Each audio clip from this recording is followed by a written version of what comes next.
Part हैं, एक योग और एक प्राणायाम। जो शरीर से किया जाता है वो योग, लेकिन जो श्वास के माध्यम से किया जाता है वो प्राणायाम। नाम इसलिए पड़ा क्योंकि ऑक्सीजन जो प्राणवायु है उसको नाम दिया गया है प्राणवायु। तो इसी प्राण वायु के नाम से ही इसको प्राणायाम नाम दिया गया है। तो पहले हम प्राणायाम करते हैं, उसके ढंग को बताते हैं, तरीकों को बताते हैं। उसके बाद इस प्राणायाम से आपको क्या क्या लाभ होते हैं उस पर हम प्रकाश डालते हैं। पहले बैठने का ढंग, सहज आसन। बाएं पैर को मोड़ लें नीचे, सीधे दाहिने पैर को बाएं पैर को। सहज आसन ये बैठने का एक बहुत ही आसान तरीका है और सहज भाषा में इसको सुखासन भी बोलते हैं।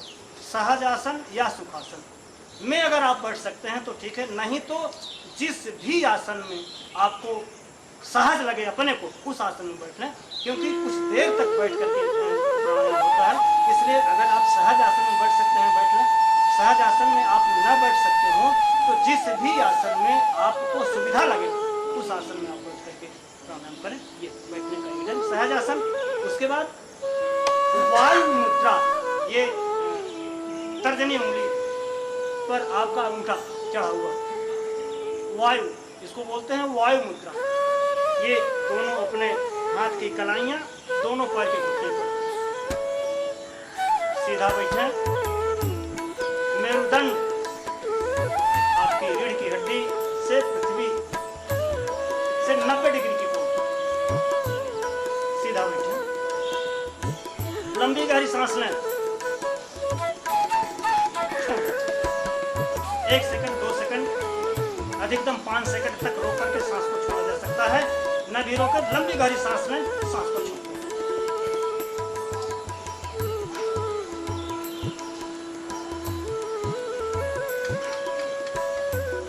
लंबी गहरी सांस लें तो लंबी गहरी लें, छोड़ दें तो एक झटके के साथ छोड़। भस्त्रिका प्राणायाम, जिस प्राणायाम से हम आपको जोड़ रहे हैं, इस प्राणायाम का नाम है भस्त्रिका प्राणायाम। सहज भाषा में भाथी धौंकनी से जुड़ा हुआ है। तो ये भस्त्रिका प्राणायाम लंबी गहरी सांस करते रहें। ये 10 से 15 बार तक इसको आप जीवन में कर सकते हैं। तो भस्त्रिका प्राणायाम हम सहज अवस्था में जब सांस लेते हैं तो मात्र 30 डेसिबल हवा रोटेट होती है हमारे फेफड़े से। कितना? मात्र 30 डेसिबल। सामान्य सांस में मात्र 30 डेसिबल हवा रोटेट होती रहती है। उस 30 डेसिबल हवा से हमारे जीवन की वृत्ति चलती है। सहज जीवन में हम जो सहज कार्य कर रहे होते हैं, उसको जो वृत्ति चलती है, सहज जीवन की जो वृत्ति चलती है, वो सामान्य सांस से हम मात्र 30 डेसिबल हवा रोटेट करते हैं, जबकि हमारे फेफड़े की क्षमता 130 डेसिबल तक है। लंबी गहरी जब हम सांस लेते हैं तो ये हमारा पूरा फेफड़ा हवा से भर जाता है। पूरी क्षमता के साथ हम हवा को ले रहे हैं। तो जब हम लंबी गहरी सांस लेते हैं तो हमारे फेफड़े के अंदर 130 डेसिबल हवा होती है। तो इस अवस्था में हम 100 डेसिबल हवा, चूंकि एक्स्ट्रा 100 डेसिबल हवा ले रहे हैं, तो उस 100 डेसिबल हवा से ऑक्सीजन हमारा फेफड़ा ले रहा है। जब भी हम कभी श्रम में होते हैं तो हमारे शरीर को तेजी से ऑक्सीजन की आवश्यकता होती है। जो सांस आपकी फूलती है, जब आप तेजी से जब आप व्यायाम करते हैं, जब आपकी सांस फूलने लगती है तो क्या होता है? और ऑक्सीजन चाहिए, और ऑक्सीजन चाहिए, और ऑक्सीजन चाहिए। उसकी पूर्ति के लिए सांस फूलती है। हम जब योग में होते हैं, प्राणायाम में होते हैं, तो हम प्राणायाम के माध्यम से उसकी पूर्ति करते रहते हैं। एक्स्ट्रा और एक्टिविटी कि शरीर में कोशिकाएं, छोटी छोटी कोशिकाएं हैं जिनसे हमारे शरीर का निर्माण होता है। उन कोशिकाओं का खुराक ऑक्सीजन है। शरीर के रक्त कण, चाहे लाल रक्त कण हो चाहे सफेद रक्त कण हो, उनकी खुराक ऑक्सीजन है। इसीलिए इसको प्राण सीमा होती है सांस रोकने की, उसके बाद सांस नहीं रोक सकते हैं, क्योंकि आपकी जीवन वृत्ति श्वास पर ही निर्भर है, ऑक्सीजन पर भी ऑक्सीजन पर ही आपके जीवन की वृद्धि निर्भर है। इसलिए ये प्राणायाम के माध्यम से हम अपने अंदर अपने शरीर को आकर्षित करते रहते हैं, अधिक से अधिक ऑक्सीजन। और देखें इससे क्या लाभ होता है कि हमारे शरीर के अंदर जो कोई अगर बीमारी होती है तो ऑक्सीजन की मात्रा अधिक होने से हमारे शरीर की प्रतिरोधक क्षमता बढ़ती है। किसी प्रकार की अगर बीमारी है तो वहाँ पर सीधे योग के माध्यम से, प्राणायाम के माध्यम से वहाँ पर अटैक होता रहता है, वहाँ पर अटैक होता, आक्रमण वहाँ पर होता रहता है, तो धीरे धीरे आपकी बीमारी खत्म हो जाती है। नहीं आप बीमार हैं तो निश्चित रूप से जीवन में कभी भी किसी भी प्रकार की आपको बीमारी नहीं लगेगी। ये दावा है आदरणीय गुरु जी का। योग और प्राणायाम करते हैं। आइए फिर से आप दूसरे प्राणायाम से जुड़ते हैं। एक बार फिर से भस्त्रिका प्राणायाम कर लेते हैं।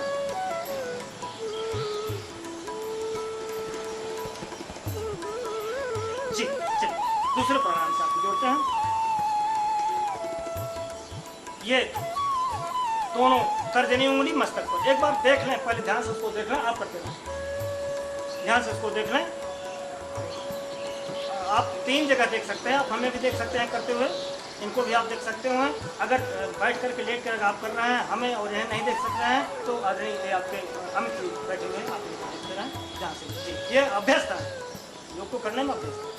योग और प्राणायाम दोनों अभ्यस्त है। ये हमारे बहुत प्रिय शिष्यों में से रहे हैं जी। ये दोनों तर्जनी उंगली मस्तक पर, मध्यमा उंगली ये बीच वाली जो उंगली है दोनों आंख की कार्निया पर, जहाँ से कीचड़ निकलता है, दोनों आंख की कार्निया पर दोनों उंगली शेष जो बचती हैं अनामिका और कनिष्ठिका मध्यमा से मिली हुई, दोनों अंगूठे हमारे खाली हैं। लंबी गहरी सांस ले करके हम दोनों कान को बंद करेंगे, अपने अंगूठे को, मुंह को भी बंद करेंगे। लंबी गहरी सांस लेंगे, ओम की आवाज के साथ नाक से सांस को छोड़ेंगे। सिर्फ एक आवाज ओम की गूंजेगी, ओम की आवाज निकलेगी नहीं, क्योंकि आपका मुंह बंद है, आवाज नहीं निकलेगी, सिर्फ एक गूंज निकलेगी। देखे एक बार फिर से देख ले, तब उसके बाद बोलते हैं।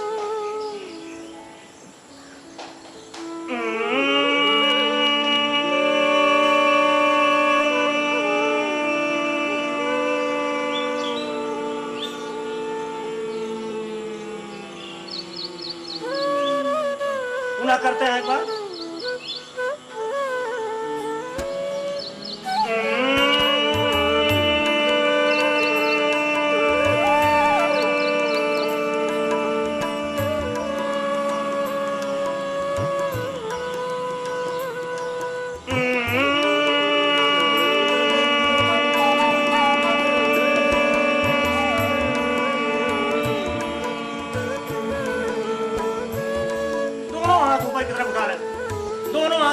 उठा लें, दोनों हथेलियों में घर्षण। इसको आप अपने चेहरे पर इसी का लेप कर लें। बहुत ही सुंदर बनाया है परमात्मा ने आपको। आप परमात्मा की कृति हैं। संसार का प्रत्येक प्राणी, प्रत्येक जीव परमात्मा से होकर के गुजरता है। ये क्रिया, क्योंकि हम जब प्राणायाम में होते हैं तो हम तो ऊर्जा से भर जाते हैं और हमारे आसपास का पूरा वातावरण ऊर्जा से भर जाता है। तो ये जो ऊपर हथेलियों को लेकर के जो हम इनको आपस में इनका घर्षण करते हैं और इसका लेप जो हम अपने चेहरे पर लगाते हैं, तो ये अपनी ही ऊर्जा का संकलन है। अपनी ही ऊर्जा को संकलित करके ये अपने चेहरे को लगाते हैं। कभी भी आपके चेहरे की कांति, जिस अवस्था में आप हैं, हमारे चेहरे की कांति आपकी अवस्था की कांति के बराबर नहीं होगी, लेकिन हम जिस अवस्था में हैं, इस अवस्था में चेहरे पर जो कांति होनी चाहिए वो बनी रहेगी। आप जिस अवस्था में हैं, आपके चेहरे की कांति बनी रहेगी। कभी भी आपको आर्टिफिशियल संसाधनों का प्रयोग करने की आवश्यकता कभी भी नहीं पड़ेगी अपने चेहरे की कांति बनाने के लिए। कभी भी आप किसी भी आर्टिफिशियल संसाधन से आप खूबसूरत नहीं हो सकते हैं। आप तो स्वतः खूबसूरत हैं। परमात्मा ने आपको खूबसूरत बनाया ही है। एक्स्ट्रा खूबसूरत बनने के चक्कर में आप अपने को बदसूरत बना लेते हैं। तो कहीं ऐसा ना हो कि आपकी जो नेचुरल, प्राकृतिक, परमात्मा की दी हुई जो खूबसूरती है, आर्टिफिशियल संसाधनों के माध्यम से आप उसको विकृत करें, ऐसा फिर से आपको प्राणायाम से जोड़ता हूँ। आपने किया अब तक भस्त्रिका प्राणायाम, और जो प्राणायाम अभी कर चुके हैं ये है भ्रामरी प्राणायाम। फिर से इसके लाभ को देखो। भ्रामरी प्राणायाम से हमें लाभ क्या है? जब हम भ्रामरी प्राणायाम करते हैं तो एक आप महसूस करेंगे, एक कंपन सा लगता है, एक कंपन जिसको अनुगूंज कहते हैं। कभी किसी गुंबद के सामने खड़े होकर के आप बोलें, मुंह से आवाज निकालें, उसकी प्रतिध्वनि आपको मिलती है। कभी आपने अनुभव किया? किसी गोल गुंबद के सामने आप खड़े होकर के अपनी आवाज निकालें, बोलें, तो उसकी प्रतिध्वनि आपको सुनाई पड़ती है। तो ये जब आप मुंह को बंद करके ओम की आवाज जब निकलती है तो एक प्रतिध्वनि निकलती है, एक कंपन होता है, वो मस्तिष्क के लिए सबसे लाभकारी होता है। मस्तिष्क के लिए हम जब भी प्राणायाम में हो, लंबी गहरी सांस ले रहे हैं, हम अपने विचारों को अपने श्वास के साथ नियोजित करें, जोड़ दें अपने श्वास के साथ, अपने मन को जोड़ दें, अपने विचारों को जोड़ दें। तो एक मन का जो भटकाव होता है, हमारे विचारों का जो भटकाव होता है, तो एक अभ्यास है अपने विचारों को, अपने मन को एकाग्र करने के लिए, एकत्रित करने के लिए, कनेक्ट करने के लिए, इकट्ठा करने के लिए। तो अगर धीरे धीरे हम अभ्यास डालते हैं प्राणायाम के माध्यम से, हम अपने विचारों को जोड़ लेते हैं, हम अपने मन को जोड़ लेते हैं, एक अवस्था ऐसी आती है कि हमारे जो मन का भटकाव है वो धीरे धीरे खत्म हो जाता है। होता क्या है, मन के भटकाव से ही आदमी डिप्रेशन में चला जाता है। तमाम अतीत की बातों को लेकर के, तमाम भविष्य की बातों को लेकर के आदमी उलझा रहता है, मन से डिप्रेशन में चला जाता है, तनाव में चला जाता है, शुगर का पेशेंट हो जाता है, ब्लड प्रेशर का पेशेंट हो जाता है, हार्ट का पेशेंट हो जाता है, बेचारगी आ जाती है। लेकिन प्राणायाम के माध्यम से जब आप अपने मन को अपने श्वास के साथ जोड़ करके चलते हैं, थोड़ा सा भी धीरे करके आप अपने मन के भावों को जानने लगते हैं, एक सहज में ऐसी अवस्था आती है कि जब भी कभी आप डिप्रेशन में होते हैं, जब भी कभी तनाव में आप होते हैं, जब भी कभी आप नकारात्मक सोच में होते हैं, तो आप अपने को तत्काल नकारात्मकता से हटा करके सकारात्मक सोच की तरफ ले आने में स्वयं समर्थ होते हैं। किसी दूसरे से आपको अपने मन की वृत्ति को बताने की कोई आवश्यकता नहीं है। अपने मन के, अपने भावों को, अपने दुखों को किसी से बताने की आवश्यकता नहीं है। कोई दूसरा अगर आपकी बात को सुनेगा तो सिर्फ आपका उपहास करेगा, मुंह पर आपको चाहे जितना बोल, चाहे जितनी सहानुभूति प्रकट कर दे, लेकिन आपके जब भी आप हटते हैं, जब भी आपके पीछे होता है, तो आपके निश्चित रूप से उसके प्रति वो भाव नहीं होता है जो सामने कह के निकल जाता है।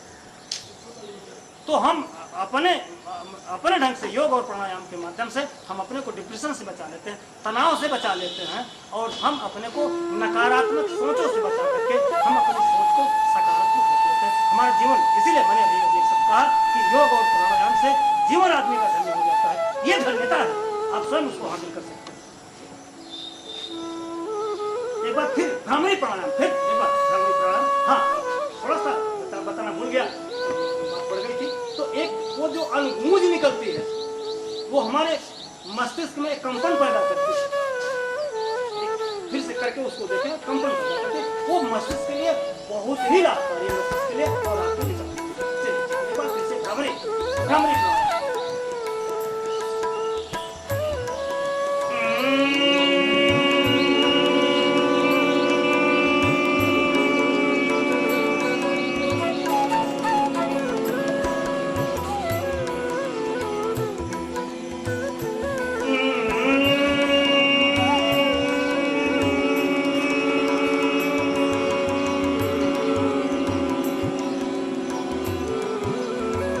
ले लें तो वहां ऊपर फिर से ले लें, समय कम है थोड़ा सा।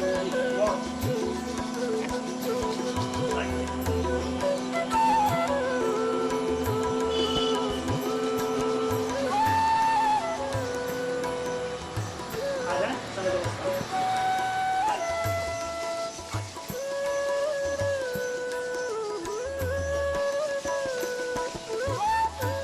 एक और बहुत ही प्रचलित प्राणायाम है अनुलोम विलोम।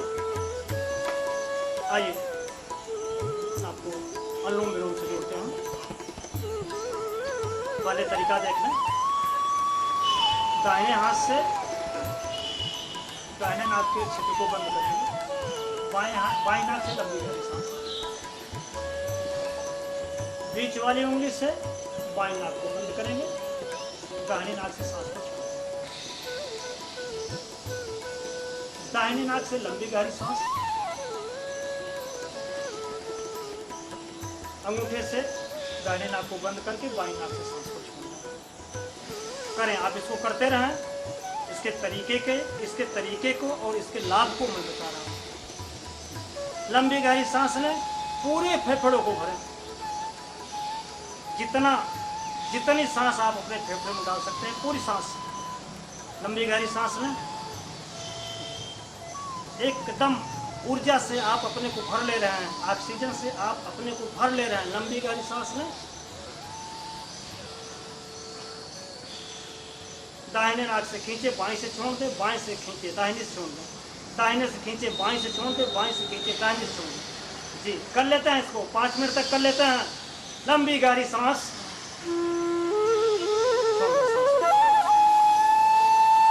फिर बंद करें नाक को, लंबी गहरी सांस,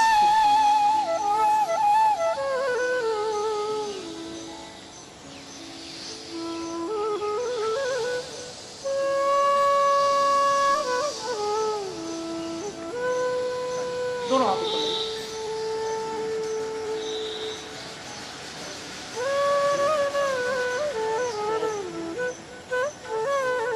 बहुत सौम्यता के साथ आपने योग और प्राणायाम को किया।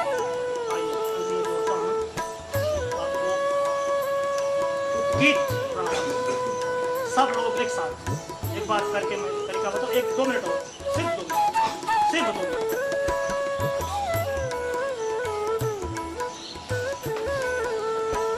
प्राणायाम और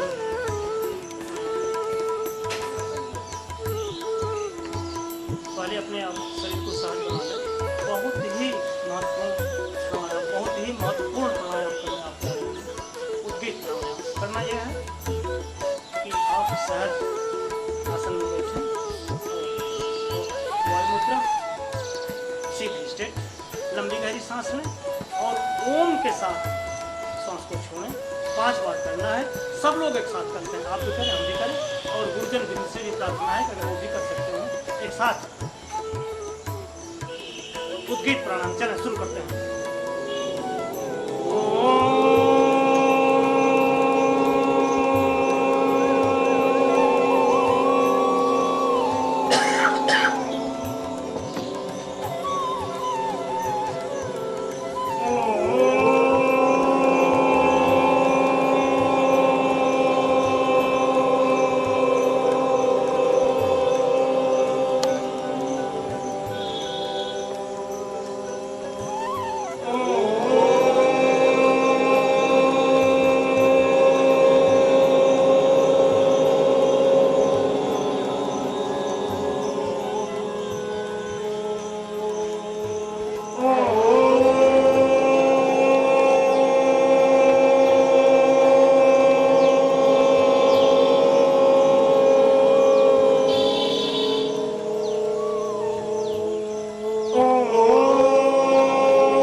भर दिया, पूरा वातावरण को आपने ऊर्जा से भर दिया, सकारात्मकता से भर दिया पूरे वातावरण को आप लोगों। अंत में आप लोगों के अंदर बैठे हुए परमात्मा को प्रणाम करता हूँ।